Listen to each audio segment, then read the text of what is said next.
Cette question, le masque Made in Wallonie est-il en péril? C'est la question écho. Bonjour Maxime Paquet. Bonjour Sophie, bonjour à tous. Vous êtes journaliste à l'Écho. La relocalisation de la production de masques sur le sol wallon, présentée un temps comme un pari économique réussi, s'essouffle. L'entreprise Deltrian à Fleurus, symbole de ce retour du masque produit chez nous, tourne aujourd'hui au ralenti à 2/3 de sa capacité de production. Oui, et les grands acteurs publics wallons ne lui commandent pratiquement plus rien. Vous voyez leur logo au quotidien, sur votre masque chirurgical ou sur celui des personnes que vous croisez en rue. Deltrian a produit au plus fort de la crise sanitaire près d'1,5 million de masques par semaine. Une production de masques chirurgicaux Made in Wallonia relancée chez eux et en grande pompe et à grand renfort d'argent public. Mi-2020, l'enjeu était jugé stratégique par le monde politique. Bien au-delà de l'urgence sanitaire, il était question de relocaliser des capacités industrielles en région wallonne. Les superlatifs ne manquaient pas, les promesses non plus, des capacités, de l'activité et des emplois. Et aujourd'hui, Maxime? Alors ça reprend, malheureusement, dira-t-on, parce que le virus, lui aussi, reprend. Aujourd'hui, la production chez Deltrian oscille entre 650 et 850 000 masques par semaine, à peine 2/3 de la capacité à plein régime.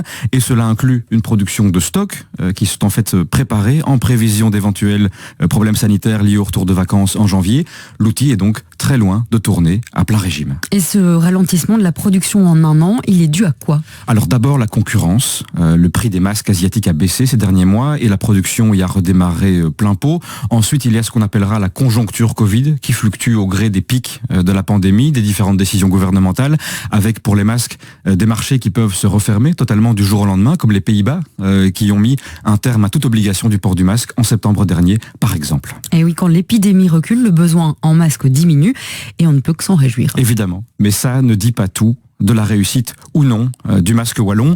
Relocaliser une activité industrielle, ça ne se résume pas à un investissement one-shot, encore moins à un slogan, et certaines aberrations belges sont à souligner. Deltrian vend des masques fabriqués ici et sur lesquels s'applique aux acheteurs wallons un taux de TVA réduit de 6%, fort bien, me direz-vous, sauf que les masques importés, notamment en Chine, par certains hôpitaux belges, sont eux exemptés de TVA et de droits à l'importation, 6%, contre 0 à 6-0 sur son propre terrain. Le masque wallon perd le match et ce n'est pas tout.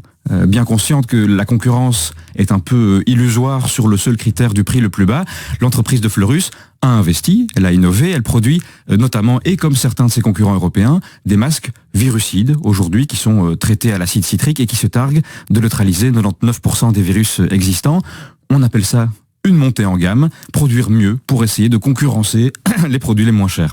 Et commercialement, comment est-ce que ça fonctionne? Eh bien, côté commande, et de la part des acteurs publics wallons, hormis quelques exceptions de partenaires locaux, le compteur chez Deltrian affiche 0. Ça veut dire que sur son propre terrain, relocalisé, le masque wallon doit se battre pour remporter des marchés publics et il perd. De manière générale, aujourd'hui, la Wallonie achète désormais ses masques en Chine. Et pourtant, la région a investi pour relocaliser la production. Oui, mais pas jusqu'au bout. Et le problème, c'est le cadre. Le problème, c'est que la loi du prix le plus bas règne encore et toujours sur les marchés publics. Le prix le plus bas, et rien d'autre ou presque comme critère, sans place pour l'innovation, sans place, trop peu en tout cas pour l'empreinte environnementale des produits concernés. Alors c'est beaucoup plus sexy, politiquement, d'annoncer une relocalisation qu'un changement dans les cahiers des charges des appels d'offres publics, mais tant que ces critères des marchés publics ne seront pas modifiés, eh bien il sera difficile d'imaginer une véritable réindustrialisation faite à la fois de rentabilité économique, oui, mais aussi de produits de qualité. Et cette question, vous l'aurez compris, va bien au-delà de celle des masques. Ça, c'est certain. Merci beaucoup, Maxime Paquet. Le masque Made in Wallonie est-il en péril? La question écho, et c'est à retrouver évidemment et réécouter sur notre site Ovio.